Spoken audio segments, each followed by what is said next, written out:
معاشرے میں دو طرح کے لوگ ہوتے ہیں، ایک وہ جو مجبور ہے، بھوکوں سے ہے، فاقوں سے ہے، پریشانیوں سے ہے، اذیتوں میں مبتلا ہے، تو قرآن نے ان کو کہا کہ کوئی بات نہیں، زندگی مشکل، تکلیف، اذیت سے گزارو، صبر کرو گے تو اجر ملے گا۔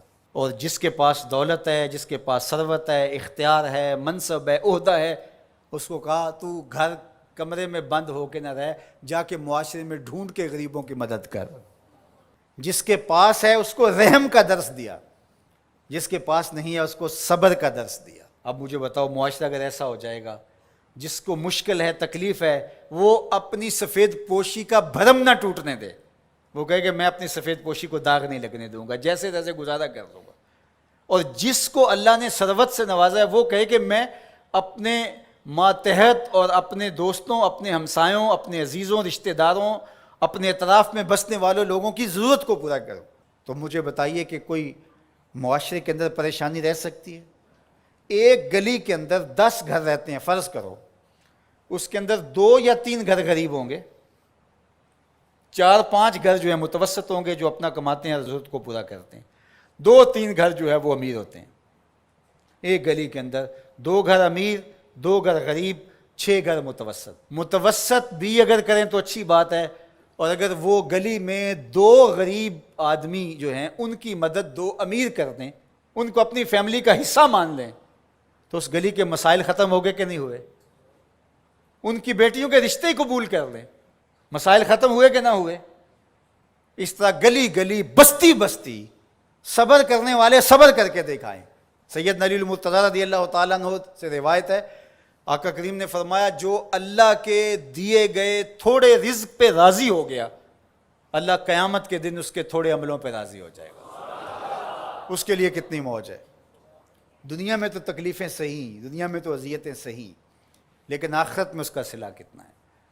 جو دنیا میں اللہ کے دیے تھوڑے رزق پہ راضی ہو گیا، جس سال میں بھی تھا کہ اللہ میں واہ واہ خوش ہوں تیرے پہ، تو نے مجھے صحیح رکھا ہے، اتنا بھی بڑا کرم ہے کہ تو نے مجھے عطا کیا ہے، سانسیں تو چل رہی ہیں نا، مالک تیرا شکر ہے۔ جو اللہ کے دیے گئے تھوڑے رزق پہ راضی ہو گیا، اللہ قیامت کے دن اس کے تھوڑے عملوں پہ راضی ہو جائے گا۔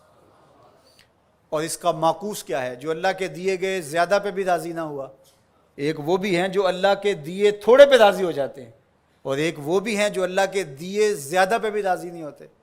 بعض وقت کسی غریب سے پوچھتے ہیں سناؤ کیسے حال ہے، تو وہ کہتے ہیں اللہ کا شکر ہے۔ اور بعض اوقات کسی فیکٹری کے مالک سے پوچھتے ہیں کیا حال ہے، وہ کہتا ہے چل ہی رہا ہے، آپ کو پتہ ہے آج کل گزر ہو ہی رہی ہے، اس کی گزر ہو رہی ہے۔ جس کے کروڑوں روپے بینک میں پڑے ہوئے ہیں، وہ چہرے کے اوپر کئی طرح کی لکیریں لا کر کے کہتا ہے بس گزر ہو ہی رہی ہے۔ کتنے لوگوں سے بہتر ہیں آپ جو نان شبینہ کو بھی ترستے ہیں۔ تو اللہ کے دیے پہ راضی ہو جاؤ، اس کی تقسیم پہ راضی ہو جاؤ، زندگی سوکھی گزرے گی۔ نہ راضی ہو گئے تو پھر کیا کر لیں گے ہم؟ اگر اللہ پہ راضی نہیں ہوں گے تو پھر کیا کر لیں گے؟ پھر بھی تو ایسے ہی گزرے گی۔ تو بہتر نہیں راضی ہو کے گزرے اور آخرت کا سودا ٹھیک ہو جائے۔ تو ان کو کہا جو پھنسے ہیں، جن کی گردنیں پھنسی ہوئی ہیں، تم ہر حال میں اللہ کا شکر ادا کرو۔ اور دوسروں کو کہا کہ یہ تمہاری بھول ہے کہ ہم دیں گے تو اتنا کم ہو جائے گا۔ میرے حضور نے 3 قسمیں کر کے کہا ما نقصا مالو عبد من صدقہ، 3 چیزوں پہ قسم کی، ان میں سے ایک چیز یہ تھی، فرمایا میں محمد صلی اللہ علیہ وآلہ وسلم اللہ کی قسم اٹھا کے کہتا ہوں کہ صدقے سے مال کم نہیں ہوتا۔ صدقے سے مال کم، صدقے سے مال کم ہوتا تو حضرت ابو بکر صدیق اس دنیا کے سب سے غریب شخص ہوتے، جنہوں نے سارا مال دے دیا۔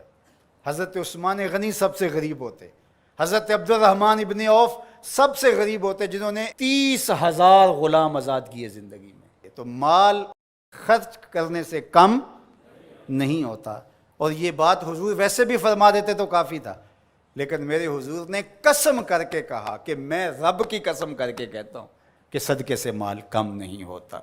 اللہ ہم سب کو سورہ البلد کے مضامین پر غور و تأمل کی توفیق